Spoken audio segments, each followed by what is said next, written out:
ہماری زبان میں مذکر مؤنث کا معاملہ ایسا ڈھب ہے کہ اس کا منطقی جواب نہیں دیا جا سکتا.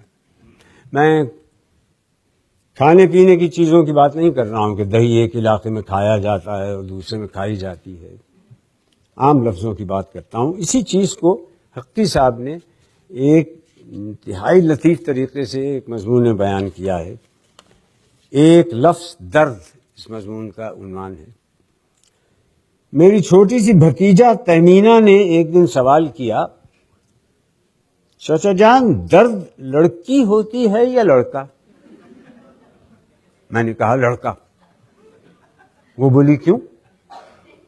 میں نے کہا درد اٹھتی نہیں اٹھتا ہے اور اچھی ہوتی نہیں اچھا ہوتا ہے.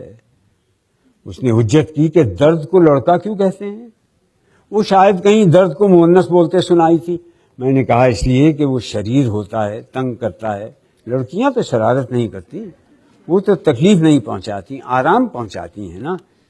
وہ بولی مگر تکلیف تو لڑکی ہے اور آرام لڑکا.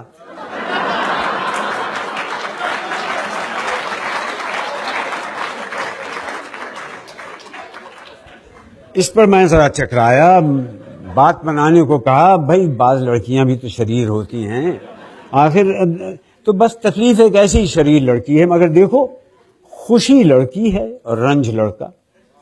اکثر اچھی اچھی چیزوں کو لڑکی ہی بنایا گیا ہے. اس پر وہ کچھ سوچ میں پڑ گئی، پھر بولی اچھا تو ان چیزوں کو لڑکا اور لڑکی کون بناتا ہے؟ میں نے کہا بولنے والوں نے بنایا ہے، جیسے اللہ میاں نے کسی کو لڑکا کسی کو لڑکی بنا کر بھیج دیا ہے. کہنے لگی وہ تو اس لیے بناتے ہیں کہ بڑے ہوں گے تو ان کا بیاہ ہو جائے گا. تو کیا درد اور تکلیف کا بھی بیاہ ہو سکتا ہے؟ اس کی منطق میرے لیے خاصی ٹیڑھی کھیر بن گئی تھی. پہلے تو میں فقط ہنس دیا ذرا مہلت لینے کے لیے کہ کوئی نکتہ سوجھے تو اس کو کچھ بتاؤں. کچھ نہ کچھ تو مجھے کہنا تھا. میں نے کہا ہاں ہو سکتا ہے، بلکہ ہوتا ہے. جسمانی درد کا دلی تکلیف کے ساتھ جوڑ لگتا ہی ہے، دونوں ایک ہی ذات کے ہیں. تہمینہ پوچھنے لگی پھر کیا ان کے بچے بھی ہوتے ہیں؟ میں نے کہا ہاں ضرور ہوتے ہیں. آہیں آنسو کراہیں سبکی سسکی.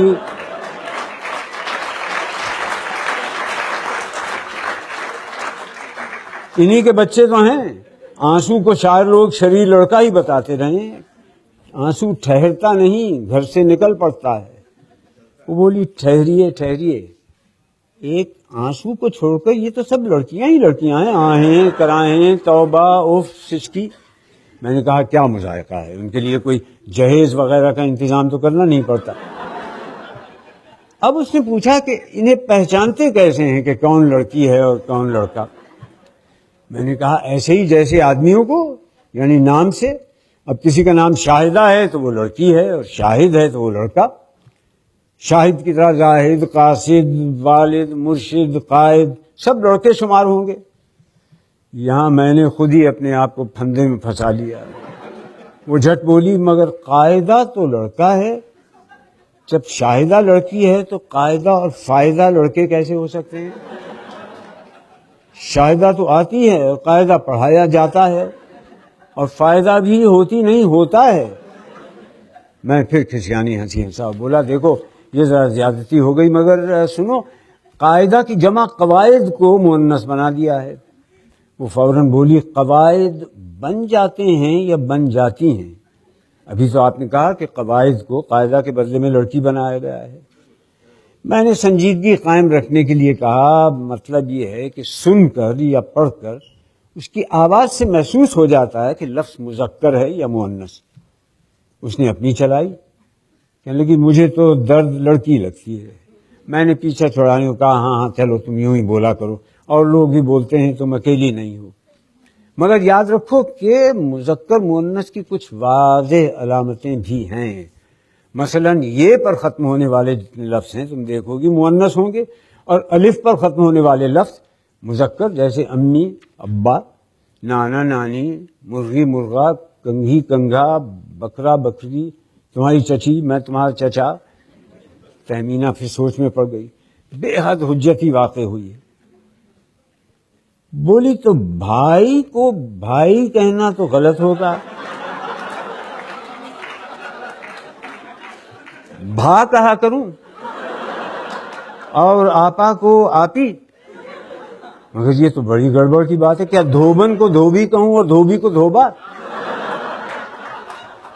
میں نے بات کا رخ بدلنے کے لیے کہا دیکھو بعض لفظوں میں جو آخر میں یہ آتی ہے یہ ان کے پیشے کو ظاہر کرتی ہے، جیسے دھوبی، درزی، نائی، قصائی، بساتی، کبابی۔ بولی تو یہ سب آپ کیا کہتے ہیں مؤنث ہیں، اور ماما آیا کیا کہتے ہیں مذکر، تو آیا آئی کہ آیا آیا؟ وہ پھندے پر پھندا ڈالتی جا رہی تھی، مجھے ایک ضروری کام یاد آ گیا، میں نے کہا ابھی تمہیں یہ باتیں سمجھانا بہت مشکل ہے۔